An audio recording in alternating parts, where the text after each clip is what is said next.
پاکستان تحریک انصاف کے اندر اس وقت اختلافات کھل کر سامنے آ رہے ہیں. اب سے کچھ دیر قبل خواجہ آصف صاحب نے بھی یہ کہا کہ یہ اب اعظم سواتی کے بعد ننگے ہو رہے ہیں. تیمور جگڑا کے اوپر الزامات, عاطف خان اسد کیسر اور ان کی اور علی امین گنڈا پور کی آپسی جو اختلافات ہیں اس کی اصل وجہ کیا ہے؟ حیدر شیرازی, وقت دینے کا بہت شکریہ. یہ بتائیے گا کہ یہ تمام وہ چیزیں جو ایک عام آدمی کی سمجھ میں نہیں آ رہی ہیں کہ ان کے درمیان اختلافات کیا چل رہے ہیں. دیکھیے, سب سے پہلے اختلافات کی وجہ جاننے کے علاوہ یہ سمجھنا ہوگا کہ کس وقت یہ ایک دوسرے کے خلاف بیانات دیے جا رہے ہیں. سب سے اہم یہ کہ اس سے قبل شکیل خان پر الزامات لگے تھے کہ وہ کرپٹ ہیں, انہوں نے کرپشن کی, لیکن ہم نے دیکھا کہ جو ٹیم ان کی کرپشن کی تحقیقات کر رہی تھی, بعد میں علی امین گنڈا پور نے اسی ٹیم کو اپنی کابینہ میں شامل کر لیا. صحیح. اب ہوتا یہ ہے کہ پی ٹی آئی کے اندر میں نے دیکھا ہے متعدد مواقعوں پر یہ احتساب نہیں ہو رہا ہوتا. یہ کوئی کہے کہ احتساب ہو رہا ہے, میری نظر میں یہ احتساب نہیں ہو رہا ہوتا, ایک دوسرے کو نیچا دکھانے کی کوشش کی جا رہی ہوتی ہے. اور اس وقت بھی علی امین گنڈا پور چونکہ ان پر بہت زیادہ پریشر ہے, ریزگنیشن کی یا ان کے متبادل کو ڈھونڈنے کی کوششیں کی جا رہی ہیں, تو ایسے موقع پر علی امین گنڈا پور کا متبادل تلاش کیا جا رہا ہے. جی, ایسا سمجھ لیں اگر آپ, تو ایسا ہی ہے. اور دوسرا یہ کہ ان کا متبادل ہی نہیں ڈھونڈا جا رہا, بلکہ جن جن افراد کو ان کا متبادل سمجھا جا رہا ہے انہیں متنازع بھی کرنے کی کوشش کی جا رہی ہے, تاکہ وہ متبادل کے طور پر بھی سامنے نہ آئیں اور چند پاک و پاکیزہ افراد ہی بچیں جن پر ہی نظریں ٹکی رہیں, جس میں علی امین گنڈا پور, مراد سعید اور دیگر اس کیمپ کے افراد شامل ہوں. اب دیکھیں, یہ صرف موجودہ حالات میں ایک دوسرے پہ الزامات کا معاملہ نہیں. اعظم سواتی نے اسپیکر خیبر پختونخوا اسمبلی پر الزامات لگائے, ایک کمیٹی بنی, انہوں نے کمیٹی کو جواب دیا. اب احتساب کمیٹی میں قاضی انور یا میرے سامنے مصدق عباسی ہوں تو سوالات اٹھیں گے. پوری تفصیل آپ کو ایک بتا دوں. اچھا راٹھور صاحب, یہ بڑی دلچسپ تفصیل ہے نا. اب دیکھیں, جس وقت شکیل خان پر کرپشن کا الزام لگا تو شکیل خان کون ہے؟ بنیادی طور پر شکیل خان علی امین گنڈا پور کے مخالف سمجھے جاتے ہیں, اور انہوں نے یہ عاطف خان گروپ کے ہیں. جی, ان کے قریب سمجھ لیں, اور وہ جنید اکبر کے قریب بھی سوچ اور فکر رکھنے والے آدمی ہیں. اور میں جس وقت پشاور گیا تھا تو اس وقت میں نے ایک شخص کے سامنے کہا کہ میں یہاں شکیل خان سے بھی ملاقات کروں گا, تو دوسرے دن علی امین گنڈا پور نے اپنے کابینہ کے ارکان سے پوچھا کہ یہ کابینہ کے افراد سے پوچھا کہ یہ حیدر کیوں شکیل خان سے ملنے آیا تھا. تو یہ اس طرح ایک دوسرے پہ نظر رکھی جاتی ہے کہ صحافیوں سے بھی کون کب ملتا ہے. اب شکیل خان پہ کرپشن کا کیس سامنے آیا, کرپشن الزامات سامنے آئے, اور بغیر کسی ثبوت کے بیرسٹر سیف نے اس وقت اسلام آباد آ کر پریس کانفرنس کی تھی, اور اس وقت پریس کانفرنس میں بھی کہا کہ میرے سامنے کرپشن کے ثبوت نہیں ہیں, لیکن انہوں نے کرپشن کی ہے. اب بغیر ثبوت کے انہوں نے وہ پریس کانفرنس کر دی, الزام تراشیاں. اب دوسری طرف ایک اور آپ کو بات بتاؤں, ہوتا یہ ہے کہ علی امین گنڈا پور نے مخالف گروپ کے ایک شخص کو مائنس کرنے کے لیے جو اقدامات کیے اس کے مختلف ایونٹس ہیں. شکیل خان کے لیے کا معاملہ عمران خان کے سامنے رکھا تو عمران خان نے کہا کہ جنید اکبر, قاضی انور اور مصدق عباسی پر مشتمل ایک کمیٹی بنا دیں. جس وقت باہر نکلے تو جنید اکبر کو اس کمیٹی سے نکال دیا گیا اور کہا کہ ان کی جگہ شاہ فرمان ہوں گے, جو کہ آپ کو یاد ہوگا 2013 میں یہ گروپ تھا ینگ, ان میں مراد سعید, شاہ فرمان, علی امین گنڈا پور, شبلی فراز, علی اصغر, یہ سارے ایک گروپ میں شامل تھے. یہ پارٹی کے اندر بھی یہ دھڑا تھا جو آج بھی دھڑا ہمیں نظر آتا ہے. اس دوران ہم نے دیکھا کہ جب مخالف یعنی عاطف خان کے گروپ کے شکیل خان نے الزامات لگائے, کمیٹی بنی, تو جنید اکبر کو اس کمیٹی سے نکال دیا. اور جن افراد نے شکیل خان کو کرپٹ ڈکلیئر کیا, آپ کو ایک اور دلچسپ بات بتاؤں, ان میں سے مصدق عباسی کو کابینہ میں شامل کیا, وہیں اپنے قریب شامل کیا گیا, شاہ فرمان کو مشیر بنایا گیا. اس کے علاوہ تیسرے جو تھے آپ کے سامنے قاضی انور ہیں, ان کے ساتھیوں کو وہاں پر وکلاء کی جو ٹیم تھی اس کو ایڈجسٹ کیا گیا. اب یہ دیکھیں نا, ایک دوسرے کو ایڈجسٹ کر رہے ہیں. اب ہوتا یہ ہے کہ قاضی انور کے ایک ساتھی نے عاطف خان کے حوالے سے وہاں احتساب کا معاملہ تھا, تو وہاں عدالت میں ایڈیشنل ایڈوکیٹ جنرل نے جا کر جواب دیا کہ عاطف خان نے کرپشن نہیں کی اور اس کے بارے میں ثبوت سامنے نہیں آئے۔ جب ایڈیشنل ایڈوکیٹ جنرل نے عاطف خان کے بارے میں یہ بات کی تو عاطف خان کو لامحالہ عدالت سے ریلیف ملنا تھا، اور یہ بات علی امین گنڈاپور کو ناگوار گزری کہ اس کی پارٹی کے اندر ہی پارٹی کے رہنما جو لیکن مخالف گروپ کے فرد کو کیوں ریلیف ملا۔ انہوں نے قاضی انور کو کال کی اور 2 آڈیو لیک ہوئی ہیں۔ قاضی انور نے آڈیو لیک ہوئی ان کی، اور انہوں نے کہا کہ علی امین گنڈاپور مجھ پہ پریشر ڈال رہا ہے، الزام ہے، وہ اپنا اس کو ہٹانے کے لیے بات کی ہے اور ان کو ہٹانا ضروری ہے، اور اگر ان کو ہٹایا جائے تو بدنامی ہوگی، لہٰذا ان کو کہو کہ یہ استعفیٰ دے کر سائڈ لائن ہو جائیں۔ قاضی انور نے جس وقت یہ بات کی تو اس وقت کیا ہوا، ہم نے دیکھا ایڈیشنل ایڈوکیٹ جنرل کی بھی ایک آڈیو آئی جنہوں نے کہا میں استعفیٰ نہیں دوں گا، اور اگر میرے سگنیچر سے کوئی زبردستی استعفیٰ سامنے آتا ہے تو اسے میرا استعفیٰ نہ سمجھا جائے۔ تو اس طرح عاطف خان گروپ یا مخالف گروپ کو علی امین گنڈاپور کی جانب سے نشانہ بنایا جا رہا ہے، ایسی چیزیں تو ہیں۔ لیکن دوسری طرف علی امین گنڈاپور نے ایک لائن کراس کر دی ہے جب انہوں نے ایک یوٹیوب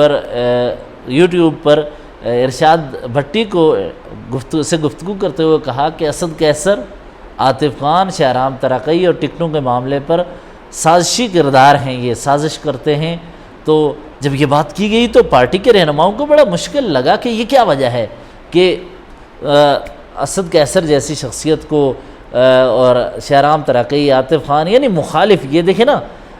علی امین گنڈاپور کے مخالف گروپ میں سے ہیں، یہ ان کو کرپٹ قرار دیا جا رہا ہے، سازشی قرار دیا جا رہا ہے۔ اور انہوں نے اس کے بعد جو بیرسٹر گوہر علی امین گنڈاپور کے آج کل قریب ہیں، انہوں نے یہ کیا کہ کے پی کے ہاؤس اسلام آباد میں ایک میٹنگ کی ہے، اور یہ میٹنگ علی امین گنڈاپور سے کی اور کہا کہ خاموشی اختیار کریں۔ لیکن بات بہت آگے نکل چکی ہے۔ اسد قیصر نے ٹویٹ کیا، شہرام ترقی نے اور عاطف خان نے ٹویٹ کرتے ہوئے کہا ہے کہ وزیر اعلیٰ خیبر پختونخوا اپنی گورننس پہ دھیان دیں اور اس طرح کے الزامات نہ لگائیں۔ انہوں نے کہا کہ جی انہوں نے ثبوت مانگے، اور جو تیمور جھگڑا پہ جو الزام لگا ہے، ابھی تو ہماری یہاں پارلیمنٹ ہاؤس کے باہر خواجہ آصف کے ساتھ ہم دونوں کی گفتگو ہوئی، یہاں تو جس وقت آپ نے وہاں ذکر کیا تھا کہ تیمور جھگڑا کے علاوہ علی امین کا بھی ذکر کریں، تو اس سے پہلے انہوں نے بات مکمل کر لی، ایک اور بات مکمل کی کہ انہوں نے کہا کہ یہ پارٹی کے اندر یہ ایک دوسرے کے دست و گریباں ہیں اور ایک دوسرے کو برہنہ کرنے پہ لگے ہوئے ہیں۔ یہ بات درست ہے، تیمور جھگڑا پہ جو الزامات لگائے وہ امریکہ میں موجود تھے، اور انہوں نے وہاں سے کہا کہ میں نوٹس بھیج رہا ہوں، میں اس کی چاہتا ہوں کہ پارٹی تحقیقات کرے۔ اسد قیصر نے بھی پارٹی کی مرکزی قیادت کو کہا ہے کہ اب بہت ہو گیا، بانی سے اس معاملے پر پوچھا جائے کہ انہوں نے کیا اسد قیصر، عاطف خان اور شہرام ترقی کو سازشی کہا ہے یا نہیں، لیکن اس کے پیچھے یہ پوری کہانی ہے، یہ ایسے کردار ہیں جہاں لڑائیاں ہیں، ایک دوسرے کی ٹانگیں کھینچی جا رہی ہیں۔ یہ گروپ کی آپ نے بات کی کہ گروپ تھا اور اب بھی ہے وہ گروپ، اور اسی گروپ کا ایک کردار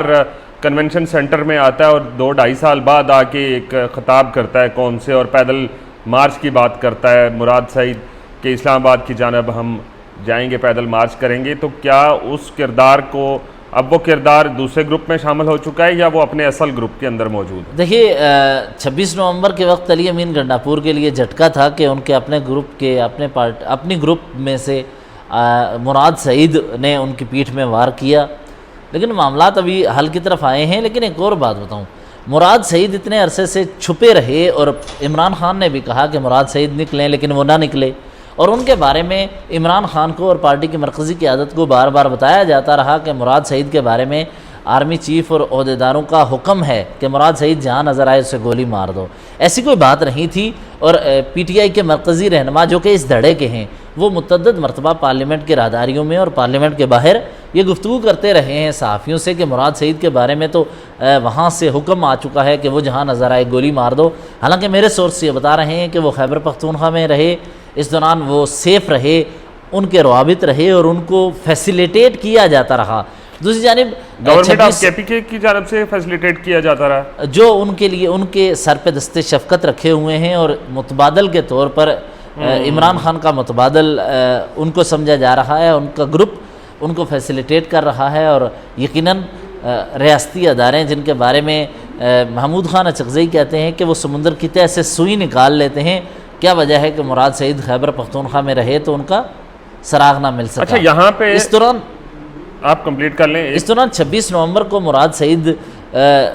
چاہتے تھے کہ وہ آخری جس کا ڈی چوک سب پہنچیں تو آخری فتح کا خطاب وہ کریں، کیونکہ ان کے پاس معلومات مل گئی تھی کہ عمران خان کو 25 سے 20 دن میں رہا کرنے کے لیے طے ہو چکے ہیں معاملات. تو مراد سعید نے یہ فیصلہ کیا کہ کیوں نہ اتنے عرصے سے ہم وہ چھپے رہے، تو کیوں نہ ایسے موقع سے فائدہ اٹھایا جائے اور باقی جو قربانی دینے والے ہیں وہ پس پشت چلے جائیں گے، اور حتمی جو آخری جھنڈا ہے فتح کا وہ مراد سعید اٹھائیں گے. اب بھی یہ جو کنونشنز اور یہ چیزیں شروع ہو رہی ہیں یہ اسی تاثر کو آگے بڑھا رہی ہیں، کیونکہ آپ قرآن پاک پر حلف اٹھاتے ہوئے اعظم سواتی کا اگر وہ ویڈیو بیان سنیں، وہ کہہ رہے ہیں کہ مجھے عمران خان نے کہا کہ آرمی چیف سید عاصم منیر سے رابطہ کریں، اور اعظم سواتی کہہ رہے ہیں کہ میں نے آرمی چیف عاصم منیر سے رابطہ کرنے کی کوشش کی، ان کے استاد سے رابطہ کیا، ان کے دوست سے رابطہ کیا، ان کے تھرو میں نے کوشش کی کہ رابطہ کیا جائے، لیکن وہ رابطے سودمند ثابت نہ ہوئے. لیکن اب بھی کچھ چیزیں ہیں جس کے ذریعے معاملات آگے بڑھ رہے ہیں. تو مراد سعید نے موقع یہ جانا ہے، موقع غنیمت جانا ہے، اور این وقت پہ انہوں نے فیصلہ کیا ہے آگے آ کر لیڈ کریں، اور تاکہ آخری موقع پر فتح کا پرچم ان کے ذمہ ہو اور کہا جائے کہ مراد سعید نکلا تو تب ہی عمران خان رہا ہوئے. حالانکہ ایسا کچھ نہیں ہے، لیکن مراد سعید مجھے میرے سورسز جو بتا رہے ہیں مراد سعید کے لیے یہ راہیں ہموار کی جائیں گی، کیونکہ ان کا گروپ جس میں علی امین گنڈاپور ہیں، جس میں شاہ فرمان ہیں، جس میں مراد سعید ہیں، یہ سارے اسٹیبلشمنٹ کے بہت قریب سمجھے جاتے رہے ہیں، اور اب بھی وہ ان کے ساتھ مشاورت سے چیزیں کرتے ہیں. اور ان میں تو اب بیرسٹر سیف بھی شامل ہو گئے ہیں، تو لہٰذا مراد سعید بیرسٹر سیف اور پہلے سے. بہرحال ایک اور سوال جو آج صبح سپریم کورٹ میں پی ٹی آئی کے ایک بڑے نامور وکیل ہیں اور پی ٹی آئی کی جن کو مستند سمجھا جاتا ہے، ان سے ایک سوال کیا تھا ہم نے کہ جانشین کی جنگ کیوں لڑی جا رہی ہے، تو کیا سمجھتے ہیں کہ اب یہ ان میں سے جانشین کون ہو سکتا ہے؟ دیکھیے جانشین کی جنگ جو ہے نا یہ بہت اہم ہے، کیونکہ عمران خان کی عمر کو دیکھتے ہوئے ان کی بہنوں کو اگر باقی بات کی جائے تو انہوں نے فرنٹ سے آ کے لیڈ کیا ہے، وہ چھپی نہیں رہیں، وہ کہیں بھاگی نہیں، انہوں نے فرنٹ سے لیڈ کیا. اور یہ صرف بات پی ٹی آئی کے اندر اب نہیں کی جا رہی، یہ ناقدین اور مخالف جماعتوں کے ایون کہ مسلم لیگ نون کے رہنماؤں نے بھی یہاں پارلیمنٹ کے راداریوں میں یہ بات قبول کی ہے کہ عمران خان کی بہنیں مشکل ترین وقت میں جب کوئی نہیں نظر آیا تو وہ نظر آئی ہیں. اور میں نے ایک اور بات بتاؤں، دیکھیں عمران خان کی بہنوں کو میں نے اٹک جیل کے باہر بھی دیکھا جہاں پر سخت سردی تھی، اور اس موقع پر وہ گاڑی میں بیٹھی 4 گھنٹے انتظار کرتی رہیں. اڈیالہ کے باہر 5 6 گھنٹے وہ سخت صبح سویرے آ جاتی تھی سردی میں اور انتظار کرتی تھی، اس دوران رات گئے. اور یہ ابھی ایک گزشتہ ماہ پہلے کی بات ہے، رمضان اختتام پذیر ہو رہا تھا، روزے سے 5 منٹ قبل وہ ڈی آئی جی کی جی آئی ٹی سے نکلی، آئی جی کی جی آئی ٹی سے نکلی جو کہ سوشل میڈیا سے متعلق ہے، اور وہ باہر نکلی تو ان کے پاس افطاری کرنے کے لیے کوئی ساز و سامان نہیں تھا. پانی بھی انہوں نے پھر وہاں منگوانے کے لیے وہ سفر کیا اور آگے جا کر پانی پیا. تو یہ ساری چیزیں ہمیں نظر آتی ہیں کہ وہ قربانی دے رہی ہیں، اور بہنیں اگر بھائی کے لیے قربانی نہ دیں تو پھر کون دے گا، اور وہ بغیر کسی لالچ کے قربانی دے رہی ہیں. اگر ان کو جانشین ڈکلیئر کر دیا جاتا ہے، دیکھیں جانشین عمران خان کے ہوتے ہوئے بہنیں بھی بہنوں کو جانشین بننے کی لالچ نہیں ہے جہاں تک میں یہ سمجھتا ہوں. میں ایک یہ بات کر رہا ہوں کہ اگر علیمہ خان کو عمران خان اپنا جانشین مقرر کر دیتے ہیں تو یہ پھر آپ کو کیا لگتا ہے یہ سارے جھگڑے ختم ہو سکتے ہیں؟ دیکھیے علیمہ خان کی جہاں تک میں نے ان سے بات کی ہے، ان کو لالچ نہیں ہے کسی چیز کی کہ مجھے جانشین ہی بننا ہے. وہ صرف اپنے بھائی کے لیے کوشش کر رہی ہیں کہ بھائی کسی طرح نکل آئیں. اور دوسرا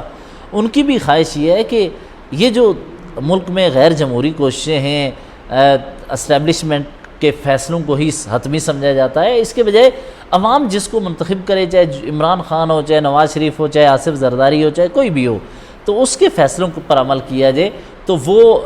بجائے جانشین یا چیزوں کرنے کے اگر وہ جس ایج میں ہیں وہ چاہیں تو اس وقت گیم کے رول سیٹ کر سکتے ہیں تاکہ وہ طے کر لیں کہ آج عمران خان ہے، مستقبل میں کوئی دوسرا نہ ہو، تاکہ یہ آنے والے وقت میں کسی بھی عوامی نمائندے کو ایسے مشکل نہ دیکھنی پڑے. اور علیمہ خان صاحبہ نے آپ کو پتہ ہے خود کہا تھا اڈیالہ کے باہر ملاقات کے بعد کہ میں نے کوئی پیغام لے کے آئی ہوں بانی کا. اور دوسرا انہوں نے کہا تھا ذوالفقار علی بھٹو کو گرفتار کیا، ان کی بیوی کے ساتھ، ان کی اہلیہ اور بہنوں کے ساتھ ایسا نہ ہوا. نواز شریف کا اور کلثوم نواز کا انہوں نے نام لیا تھا. تو چیزیں بہت ہی پیچیدہ ہو رہی ہیں، اور اس دوران مجھے یہ لگ رہا ہے کہ عمران خان کے متبادل کی جنگ پارٹی کے اندر سیاسی قیادت لڑ رہی ہے، اور اس دوران مراد سعید اب اچانک ایکٹیو نظر آ رہے ہیں۔ وہ متبادل کے لیے ان کا گروپ خاص کر جو کہ اسٹیبلشمنٹ سے رابطے میں ہماری اطلاعات کے مطابق ہے، تو وہ کوشش کر رہا ہے۔ تو مجھے اجازت دیجیے،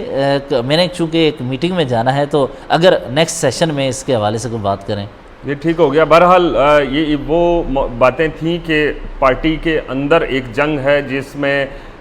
یہ کہا جا رہا ہے کہ جانشین کون بنے گا، اور اس جانشین کے لیے